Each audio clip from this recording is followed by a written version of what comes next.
In cosmetology, when we're describing hair color, we use two things. We use tone and we use level. You can have the same level, which is the same lightness, but you can have different shades, and that's the tone. These two blondes are about the same level, except for this blonde has much more yellow and this blonde has much more blue as the undertone. When we do any bleaching or lightening service, we're breaking through the hair's natural underlying pigments, which are oranges, reds, golds, and yellows. Once you get to the right level, oftentimes it's a little too brassy or a little too warm for the color that you want it to be. So in that case, we're going to break it up to the right level, but then we're going to use a toner to get it to the right shade. In order to find your right shade, we're going to use the color wheel. The way that this works is that you are currently yellow, so you're going to add the opposing color, which is violet.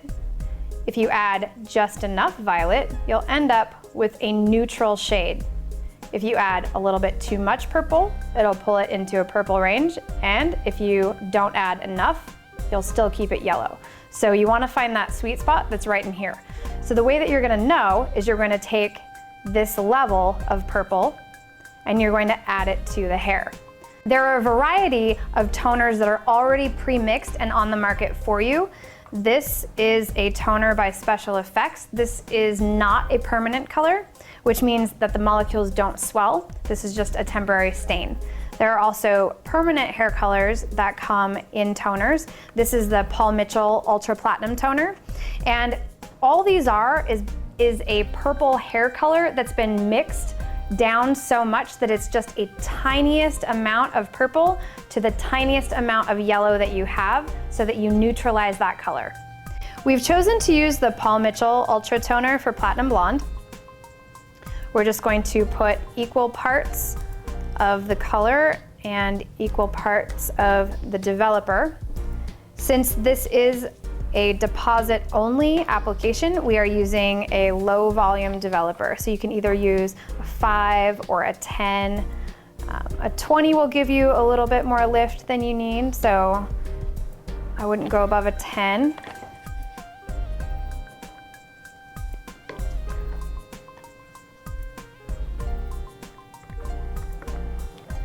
Make sure that you mix your color so that it's nice and even.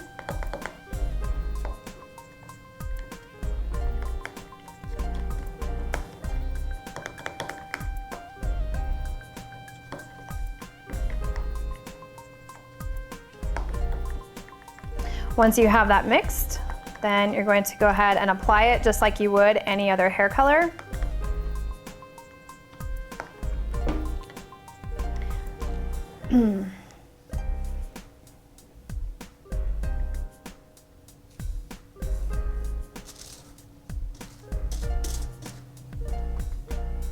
Make sure that you saturate it all the way through the strands.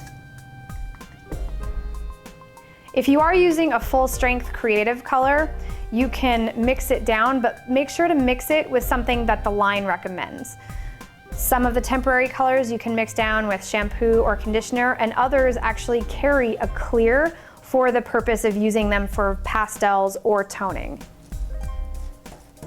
Since this is a permanent color, you're not going to see those color molecules until they start to swell. So a few minutes in, it'll start to change color a little bit. With more of a stain, you'll see the results immediately.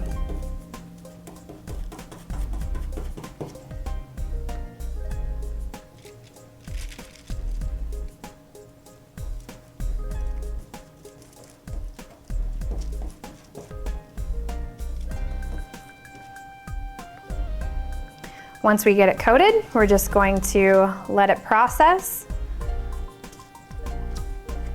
and then we'll rinse and see the color comparison. So we've processed and rinsed and dried our hair, and this is our finished result next to our original hair color. As you can see, this completely neutralized all of those yellow brassy tones that were in the hair. This process works the same for any color that you're trying to tone. So for this process, we practiced neutralizing the yellow with our violet shades, but for any other toning process, it's exactly the same.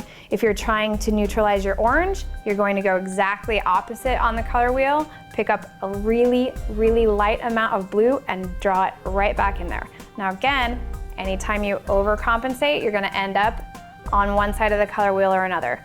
The idea is you wanna add just enough to go right in the middle and neutralize your unwanted shades.